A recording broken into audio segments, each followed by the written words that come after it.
Hello viewers, আসসালামু আলাইকুম।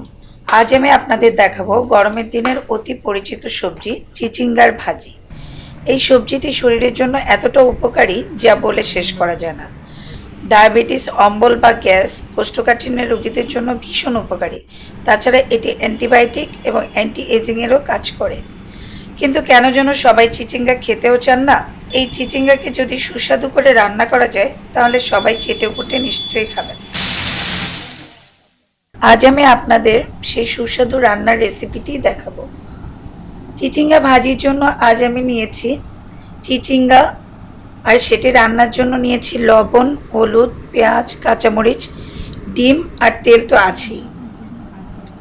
তো আমি হাফ কেজির চেয়ে একটু বেশি টাটকা চিচিঙ্গা নিয়ে সেগুলোকে ভালো করে ধুয়ে নিয়ে সেগুলোকে ছিলে নিলাম।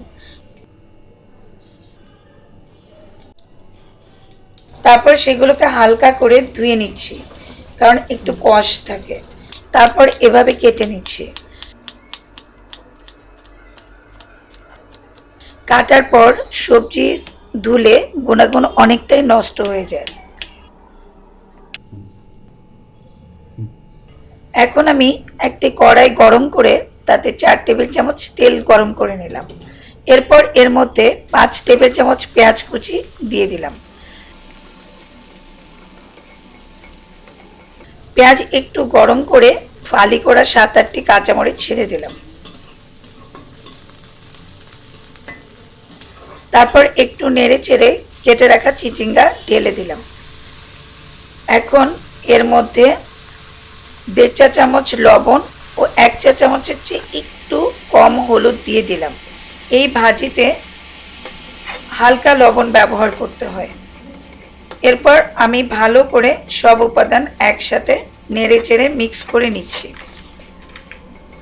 দেখুন সবজি থেকে পানি বেরিয়ে কত অল্প হয়ে যাচ্ছে। এখানে কোনোই পানি ব্যবহার করব না আমি, আর আঁচটা মাঝারির চেয়ে একটু কম করে রাখবো। এরপর আমি ঢাকনা দিয়ে দিচ্ছি। 8 মিনিট পর ফিরে আসলাম।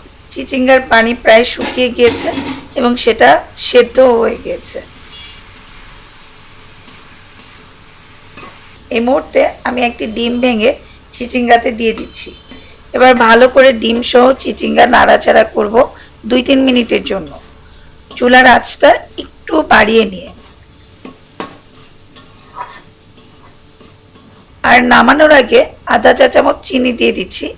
এটা আপনাদের ইচ্ছা, নাও দিতে পারেন, তবে এই হালকা চিনি ব্যবহার করলে স্বাদটা কিন্তু দ্বিগুণ হয়ে যায়।